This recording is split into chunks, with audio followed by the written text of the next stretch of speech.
Hello guys, welcome में चलर guys. यहाँ पे हम आज आईसीआर प्रैक्टिस सेट की सीरीज में हिस्ट्री के प्रश्नों को सॉल्व करने वाले हैं, और भी क्लास 8 की जो क्लास 8 की एनसीईआरटी है उससे। एक बार इन सारे प्रश्नों का लेवल देखिएगा और उसके बाद आप कहेगा कि बहुत आसान है कि बहुत कठिन है। तो आपका जो आईसीआर का क्वालिफिकेशन है वो 10th है, तो इसी में से आपको क्वेश्चन देखने को मिलेंगे, बाहर से कहीं आपको नहीं मिलेंगे। चलिए शुरू कर लेते हैं। तो सबसे पहला जो हमारा इसमें चैप्टर रहने वाला आज वो रहेगा यहाँ पर ग्रामीण जीवन एवं समाज। ठीक है, आप इसको एनसीईआरटी से मैच भी कर सकते हैं। तो चलिए देख लेते हैं। तो सबसे पहला प्रश्न देखिएगा, तो इसमें कहा गया है कि महात्मा गांधी ने 1917 में नील बगान मालिकों के खिलाफ चंपारण आंदोलन किया था। तो चंपारण किस राज्य में है पूछा गया है। तो देखिए यहाँ पे 1917 में हुआ था, किसके खिलाफ हुआ था? नील बगान मालिकों के खिलाफ हुआ था, और ये चंपारण वाला पूछा जाता है। इसकी डेट तो 1917 याद रखेंगे। तो ये चंपारण कहाँ पे था? चंपारण जो है आपका बिहार में स्थित है, याद रखेंगे। चंपारण मीट भी बहुत फेमस है इस तरह भी। तो क्वेश्चन नंबर अगला देखेंगे। तो गाइस प्रश्न संख्या अगला देखिए। तो कहते हैं कि महालवाड़ी व्यवस्था, जो महालवाड़ी व्यवस्था था उसमें महालदार किसे कहा जाता था? बेसिकली जो महालदार हैं उन्हें कहा जाता है किसे? वो हो जाएंगे यहाँ पे गांव के मुखिया। जो गांव के मुखिया थे उनको महालदार के नाम से जाना जाता था। क्वेश्चन नंबर अगला देखें। तो कहते हैं कि कंपनी को बंगाल की दीवानी मुगल बादशाह से कब प्राप्त हुई? ठीक है, जो कंपनी थी, जो आपकी ईस्ट इंडिया कंपनी है, उसको बंगाल की दीवानी जो है मुगल बादशाह से कब प्राप्त हुई थी, ये आपको डेट बतानी है। तो ये हो जाएगा आपका 12 अगस्त 1765। ठीक है, 12 अगस्त 1765 में इनको प्राप्त हो गई थी इसकी दीवानी। क्वेश्चन नंबर अगला देखेंगे। तो कहते हैं कि grand old man of India के नाम से किसे जाता है? ठीक है, grand old man of India के नाम से किसे जाना जाता है? ये क्वेश्चन मैं करा चुका हूँ लेकिन इंपॉर्टेंट है। तो ये हो जाएगा दादा भाई नौरोजी, याद रखेंगे। दादा भाई नौरोजी इसके राइट आंसर हो जाएंगे। क्वेश्चन नंबर अगला देखेंगे।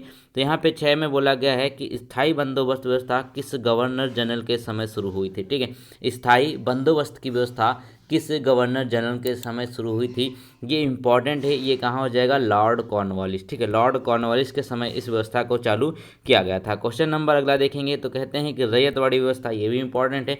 अब रैयतवाड़ी व्यवस्था है, यह किसके समय चालू हुई थी? तो याद रखेंगे इसका राइट आंसर हो जाएगा टॉमस मुनरो। ठीक है, टॉमस मुनरो के समय इसको तैयार किया गया था, इस व्यवस्था को लागू किया गया था।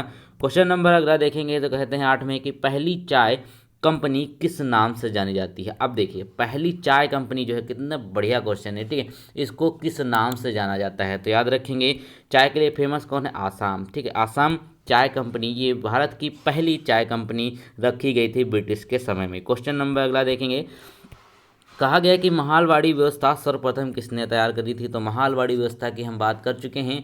ये हो जाएंगे यहाँ पर मैकेंजी के। कौन हो जाएंगे? हॉल्ट मैकेंजी जो है ये महालवाड़ी व्यवस्था के प्रतिपादक माने जाते हैं। इंपॉर्टेंट ये प्रश्न है, इसको आप याद कर लीजिएगा। प्रश्न संख्या अगला देखेंगे। तो कहते हैं कि यूरोपीय देशों में कपड़ों की रंगाई के लिए क्या प्रयोग किया जाता है? ठीक है, यूरोपीय जो देश हैं उसमें कपड़ों की रंगाई के लिए बेसिकली किस चीज़ का प्रयोग किया जाता था? तो देखिए यहाँ पर हो जाएगा भारतीय नील। भारतीय नील ही यहाँ पर जो उगाई जाती थी। लोग अंग्रेज जो थे वो ज़बरदस्ती इंडिया वालों से उगवाते थे, इसी वजह से यहाँ पे नील विद्रोह हुआ था। क्वेश्चन नंबर अगला देखेंगे। तो कहते हैं कि नील विद्रोह कब आरंभ हुआ था? ठीक है, नील विद्रोह जब शुरू हुआ था तो वह डेट क्या थी? तो ये इंपॉर्टेंट है, याद रखेंगे सारे एग्जाम्स के लिए। तो 1859 से लेकर के 1860 तक नील विद्रोह हुआ था, याद रखेंगे। चलिए क्वेश्चन नंबर अगला देखेंगे। तो कहते हैं कि चाय और चीन से कंपनी का एकाधिकार कब समाप्त कर दिया गया था? ठीक है, चाय और चीन पर से कंपनी का एकाधिकार जब समाप्त किया गया था तो वो एक्ट कौन सा था? ठीक है, याद रखेंगे वो था यहाँ पे 1833 का, ठीक है, चार्टर एक्ट। 1833 के अधिनियम के तहत क्या किया गया कि और चीन पर से कंपनी का अधिकार जो है वो बिल्कुल समाप्त कर दिया गया था। क्वेश्चन नंबर अगला देखेंगे। मोस्ट इंपॉर्टेंट ये प्रश्न है। तो इसमें कहा गया आपका कि नील आयोग किनकी अध्यक्षता में गठित हुआ था? ठीक है, जो नील आयोग है वो किनकी अध्यक्षता में गठित हुआ था? वो हो जाएगा यहाँ पे सीटोन कार। ठीक है, सीटोन कार की अध्यक्षता में नील आयोग का गठन किया गया था। बहुत ही बढ़िया प्रश्न है। क्वेश्चन नंबर अगला देखेंगे। अब यहाँ पे बोला गया है कि नील दर्पण नामक नाटक के रचनाकार कौन है? ठीक है, कि यहाँ पे नाटक है जिसका नाम है नील दर्पण, इसके रचनाकार कौन है? वो हो जाएंगे दीन बंधु मित्र। ठीक है, ये प्रश्न बहुत पूछा जाता है, तो दीन बंधु मित्र इसका राइट आंसर है। क्वेश्चन नंबर अगला हो जाएगा कि हिंदू पेट्रियाट के संपादक कौन है? ये भी अच्छा है। तो हिंदू पेट्रियाट के जो संपादक हो जाएंगे वो कौन होंगे? तो याद रखेंगे वो होंगे आपके हरिश्चंद्र मुखर्जी। ठीक है, हरिश्चंद्र मुखर्जी जो हैं वो हिंदू पैट्रियाट के संपादक हो जाएंगे। तो ये आपका राइट आंसर हो जाएगा। तो चलिए अगला चैप्टर देख लेते हैं दोस्तों, बहुत ही अच्छे क्वेश्चन है, ये हाई लेवल के क्वेश्चन माने जाते हैं आपके एग्जाम के व्यू से, ठीक है। तो दोस्तों यहाँ पे जो अगला चैप्टर है बहुत ही शानदार है, क्यों? क्योंकि यहाँ पे जो इसका नाम ही है व्यापार से साम्राज्य तक, तो व्यापार से साम्राज्य तक, इसके चलिए एमसीक्यूज देख लेते हैं। तो पहला प्रश्न यहाँ पे कहता है कि 22 अक्टूबर 1764 को बक्सर युद्ध में अंग्रेजी सेना का नेतृत्व किसने किया था? अब याद रखेंगे 1764 में क्या हुआ था, बक्सर का युद्ध हुआ था, और 1757 में क्या हुआ था, आप लोग जल्दी से कमेंट पे बता दीजिए, ठीक है। तो यहाँ पे देखिएगा बक्सर का युद्ध जो हुआ था उसका नेतृत्व किसके द्वारा किया गया था, वो आपके हो जाएंगे कैप्टन मुनरो के द्वारा, ठीक, कैप्टन मुनरो के द्वारा 1764 का बक्सर युद्ध का जो है नेतृत्व किया गया था। प्रश्न संख्या अगला देखेंगे तो कहते हैं कि किस कारण से रानी चेन्नम्मा ने अंग्रेजों के विरुद्ध हथियार उठाकर आंदोलन शुरू किया था? ठीक है, रानी चेन्नम्मा जो थी इन्होंने क्या किया था, बिना हथियारों के यानी हथियारों को त्याग करके सिर्फ और सिर्फ आंदोलन किया था। वो किस कारण किया था? तो याद रखेंगे यह हो जाएगा कित्तूर पर कब्जा, ठीक, कित्तूर पर कब्जा कर लिया गया था। उसी के बाद इन्होंने क्या किया था, ये आंदोलन स्टार्ट किया था। कौन हो जाएंगी, बहुत ही फेमस है रानी चेन्नम्मा। क्वेश्चन नंबर अगला हो जाएगा कि ईस्ट इंडिया कंपनी यहाँ की व्यापारी कंपनी थी। जो ईस्ट इंडिया कंपनी थी ये कहाँ की व्यापारी कंपनी थी? तो याद रखेंगे ये तो सभी को पता है कि इंग्लैंड की है, यानी कि ब्रिटेन की है ये कंपनी थी ईस्ट इंडिया कंपनी, जो 1600 में अपने भारत में आई थी, याद रखेंगे। चलिए क्वेश्चन नंबर अगला देखेंगे तो कहते हैं कि लॉर्ड डलहौजी द्वारा राज्य हड़प की नीति के आधार पर राज्य विलय का सही क्रम चुने। अब देखिए, अब ये जो प्रश्न है ना, ये भैया बड़े बड़े एग्जाम में पूछा जाता है। अब आप कह रहे थे कि ये बहुत आसान है एनसीईआरटी, भैया देखिएगा तो लॉर्ड डलहौजी द्वारा राज्य हड़प की नीति के आधार पर राज्य विलय का जो सही क्रम हो जाएगा, सबसे पहले क्या किया गया था, सबसे पहले यहाँ पर सतारा को इनके द्वारा शामिल किया गया था, फिर यहाँ पे संबलपुर को शामिल किया गया, फिर उदयपुर को, फिर नागपुर। तो इसका राइट आंसर क्या होगा यहाँ पर, पहला वाला, यानी कि जो एक ये ऑप्शन है ना वो बिल्कुल सही हो जाएगा। याद रखेंगे यही क्रम है। सतारा कहाँ पे पड़ता है, ये पड़ता है आपका महाराष्ट्र में।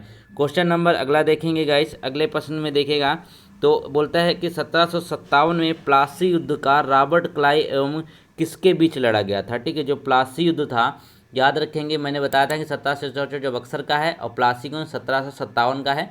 तो ये किसके बीच लड़ा गया था, ये लड़ा गया था यहाँ पर सिराजुद्दौला के बीच में लड़ा गया था। सिराजुद्दौला इस वजह से हार गया था क्योंकि इसके जो जानने वाले थे, रिलेटिव थे, उन्होंने इसके साथ गद्दारी कर दी थी।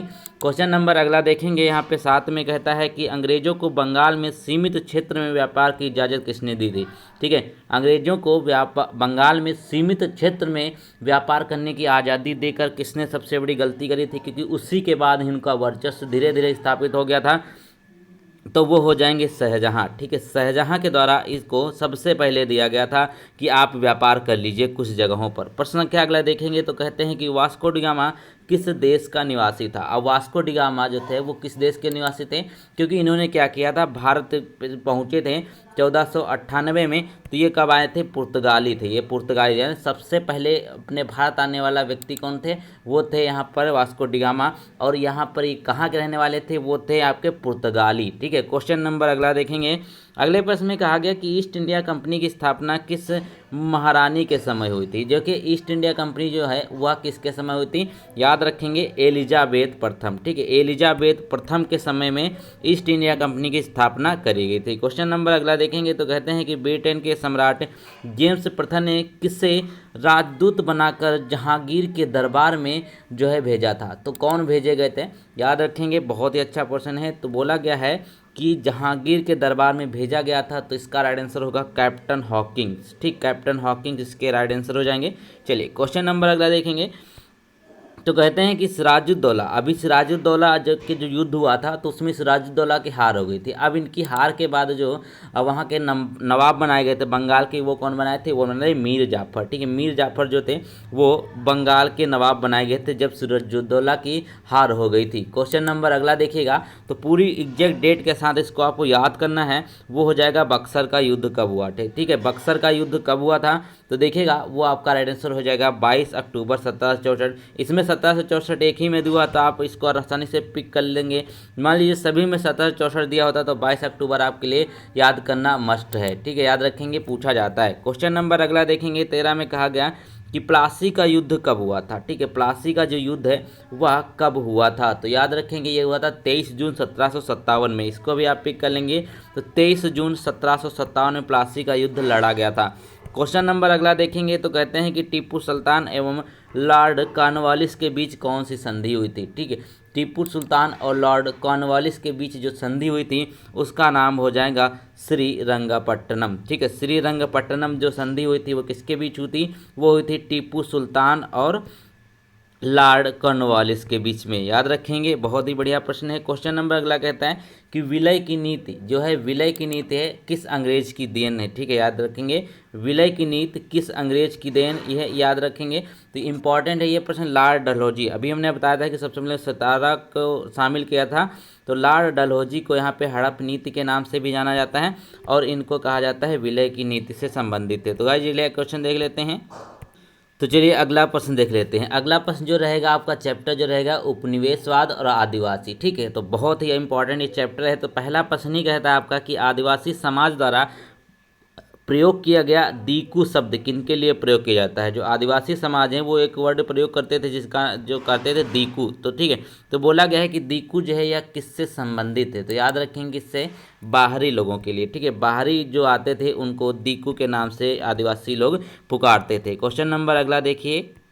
तो क्वेश्चन नंबर 3 हो जाएगा यहाँ कि प्राचीन समय में लेन देन का यहाँ पर साधन क्या था। ठीक है, तो प्राचीन समय में लेन देन का सबसे उपयुक्त साधन जो था वो था वस्तु विनिमय। वस्तु विनिमय का मतलब क्या होता था, मान लीजिए कोई आपके पास कोई वस्तु है, दूसरे व्यक्ति के पास कोई वस्तु है, तो क्या करेंगे, इसको आधा आधा शेयर कर लेते हैं। ठीक है, मान लीजिए कि इनसे भैया कहिए आप हमको दे दीजिए और ये कहते थे आप हमको दे दीजिए, तो आपकी यहाँ पे वस्तु मिल जाती थी। इसी तरीके की वस्तु विनिमय का, एक वस्तु के बदले दूसरी वस्तु को लेना, ये वस्तु विनिमय कहलाता है। क्वेश्चन नंबर अगला देखेंगे।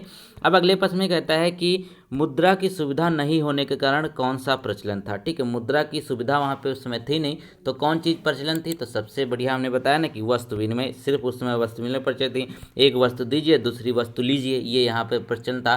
क्वेश्चन नंबर अगला देखिएगा।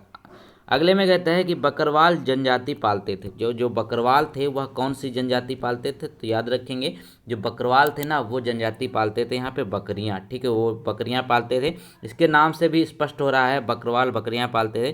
क्वेश्चन नंबर अगला देखेंगे तो कहते हैं यहाँ पे कि सुम खेती का दूसरा नाम क्या होगा। बेसिकली झूम लिखा हुआ, ठीक है, झूम खेती है, थोड़ा सा इसको करेक्शन कर लीजिए।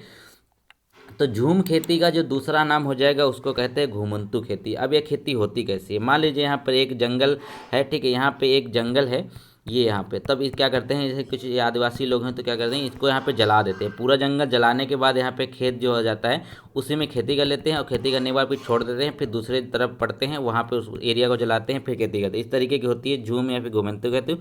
क्वेश्चन नंबर अगला देखेंगे तो कहते हैं कि संथाल विद्रोह का नेतृत्व किसने किया। एक विद्रोह है जो बहुत एग्जाम में पूछा जाता है, तो संथाल विद्रोह का नेतृत्व किसके द्वारा किया गया था, तो याद रखेंगे किया गया था सिद्धो कान्हू के द्वारा। किसके द्वारा, सिद्धो और कान्हू के द्वारा इस संथाल विद्रोह का यहाँ पे नेतृत्व किया गया था। क्वेश्चन नंबर अगला देखेंगे तो कहते हैं कि बिरसा मुंडा का जन्म कब हुआ था। बढ़िया प्रश्न है। तो बिरसा मुंडा का जो जन्म हुआ था वो कब हुआ था, 15 नवंबर 1875। 1875 15 नवंबर, याद रखेंगे बिरसा मुंडा का जन्म हुआ था। क्वेश्चन नंबर अगला हो जाएगी कि पंजाब के पहाड़ी भाग में रहने वाली चरवाहा जनजाति कौन है। ठीक है, पंजाब के पहाड़ी भाग में रहने वाली जो चरवाहा जनजाति है वो कौन सी हो जाएगी, तो देखिएगा वो आपके हो जाएंगे गुर्जर। ठीक है, गुर्जर जनजाति जो है वो पंजाब के पहाड़ी भाग में रहती है और ये चरवाहा है। बेसिकली यहाँ पे क्या है, ये चरवाहा जनजाति है जो जानवर पालती है और यहाँ पे घूम घूम के चारागाहों पर चरवाती है। ठीक है, क्वेश्चन नंबर 10 देखेंगे तो कहते हैं कि बिरसा की मृत्यु कब हुई थी। जो बिरसा मुंडा की हमने बात करी अभी 1875 में जन्मे थे और 1900 में इनकी मृत्यु हो गई थी। ठीक है, याद रखेंगे ये बिरसा मुंडा की कहानी है। क्वेश्चन नंबर अगला देखिए तो कहते हैं किस रंग का झंडा बिरसा द्वारा राज्य का प्रतीक था। ठीक है, बिरसा के द्वारा राज्य का प्रतीक कौन सा झंडा था उनका, सफ़ेद। वो क्या करते थे, वो सफ़ेद झंडा टांगते थे अपने राज्य की प्रतीकात्मक दिखाने के लिए। क्वेश्चन नंबर अगला देखेंगे तो इसमें कहते हैं कि आंध्र प्रदेश के चरवाहा जनजाति का नाम क्या है। जो आंध्र प्रदेश की चरवाहा जनजाति है उसका बेसिकली नाम क्या है, वो हो जाएगी लगाड़िया। याद रखेंगे लगाड़िया जो है वो चरवाहा जनजाति की नाम है। ये भी पशु पालते हैं और यहाँ पे चारागाह में जहाँ पशु अपने चराते हैं। क्या हो जाएगा इसका, चरवाहा जनजाति किससे संबंधित है, लगाड़िया से। चलिए क्वेश्चन नंबर अगला देखेंगे तो अगले में कहा गया कि नीलांबर और पीतांबर किस समाज से आते हैं। ठीक है, नीलांबर और पीतांबर किस समाज से आते हैं, एक तो याद रखेंगे। इसमें आपका राइट आंसर हो जाएगा भोक्ता। ये किस समाज के होते हैं, भोक्ता समाज के होते हैं। नीलांबर और पीतांबर भोक्ता समाज से ताल्लुक़ रखते हैं, याद रखेंगे। चलिए क्वेश्चन नंबर अगला देखेंगे। तो इसमें कहा गया कि लुभिया मांझी, बैस मांझी और अर्जुन मांझी ने किस विद्रोह का नेतृत्व किया था। ठीक है, याद रखेंगे सभी मांझी हैं यहाँ पर। तो लुभिया मांझी, बैस मांझी और अर्जुन मांझी, तो इनके द्वारा नेतृत्व किया गया था किसका, हजारीबाग। ठीक है, हजारीबाग का नेतृत्व किया गया था, याद रखेंगे। बहुत ही इंपॉर्टेंट प्रश्न है। क्वेश्चन नंबर अगला देखेंगे। तो कहते हैं सिद्धू, कान्हू, चांद और भैरव का आपस में क्या संबंध है। ठीक है, सिद्धू, कान्ह, चांद और भैरव का जो आपस में संबंध है वो क्या था, तो देखिएगा वो भाई भाई थे। ये सारे के सारे भाई थे, सिद्धू, कान्हू, चांद और भैरव, ये क्या थे, भाई थे। क्वेश्चन नंबर अगला देखेंगे। तो कहते हैं कि पलामू विद्रोह को कुचलने के लिए किसने सेना भेजी थी। एक विद्रोह जो आपने पढ़ा होगा, पलामू विद्रोह, तो इसको कुचलने के लिए एक सेना भेजी गई थी, किसके द्वारा, वो गई कर्नल डाल्टन के द्वारा। किसके द्वारा, कर्नल डाल्टन के द्वारा इस में भेजी गई थी एक। ठीक है, ये विद्रोह इसको मतलब कुचलने के लिए भेजी थी सेना, किसने, कर्नल डाल्टन ने। क्वेश्चन नंबर अगला देखेंगे। तो कहते हैं कि खरचार विद्रोह के प्रणेता कौन थे। ठीक है, खरचार विद्रोह जो है इसके प्रणेता कौन माने जाते हैं, तो वो आपका राइट आंसर हो जाएगा यहाँ पर नीलांबर और पीतांबर। ठीक है, नीलांबर और पीतांबर जो थे वो खरचार विद्रोह के प्रणेता माने जाते हैं। तो देखिए अब यहाँ पे इस चैप्टर का भी हमने बहुत इंपॉर्टेंट प्रश्न खत्म कर लिए। अब कुछ और देख लेते हैं प्रश्नों को। तो भाई साहब इस वीडियो में हम आपको 50 क्वेश्चन देने वाले हैं। आप लोग बताइएगा कि 50 में से कितना सही किया हुआ है। ठीक है, क्योंकि इससे पता चलता है कि ना कि आप अगर पढ़ रहे हैं तो आपकी प्रोग्रेस कहाँ तक पहुँची है। तो 50 में से आप लोग अपना स्कोर जरूर बताइएगा। आपका क्रम अलग जरूर हो सकता है, लेकिन क्वेश्चन टोटल हम आपको 50 देने वाले। चलिए देख लेते हैं अगले प्रश्न। तो कहते हैं कि अलग अलग समय पर होने वाले परिवर्तनों के संबंध में बताता है। ठीक है, तो क्या बताता है, जो अलग अलग समय पर परिवर्तन होते रहते हैं उनका जो संबंध होगा वह संबंध किससे रहता है, इतिहास से होता है। आप इतिहास ही पढ़ रहे हैं। चलिए क्वेश्चन नंबर अगला देख लेते हैं। क्वेश्चन नंबर अगला हो जाएगा कि इतिहास में किसका महत्व होता है। जो बेसिकली इतिहास है उसमें सबसे ज़्यादा जो महत्व है वो किसका होता है, तो वो हो जाएगा तिथियों का, क्योंकि तिथियों का बहुत महत्व होता है। अब एग्जाम में भी आपकी तिथियां भर भर के पूछी जाती हैं और आपको याद करनी जरूरी हैं। तो तिथियों का महत्व है। अगर तिथियां नहीं पता चलेंगी तो आपको कैसे पता चले कौन सा राजा कब करता था, किसने कब आक्रमण किया, कब यहाँ पे किसकी मृत्यु हुई। तो तिथियों का सबसे ज़्यादा महत्वपूर्ण रोल होता है इतिहास में। क्वेश्चन नंबर अगला है कि भारत के पहले गवर्नर जनरल कौन थे। ठीक है, भारत के जो पहले गवर्नर जनरल हो जाएंगे वो कौन थे, तो वो याद रखेंगे आपके हो जाएंगे वारेन हास्टिंग। ठीक है, वारेन हास्टिंग जो थे ये भारत के पहले गवर्नर जनरल थे। क्वेश्चन नंबर अगला देखेंगे।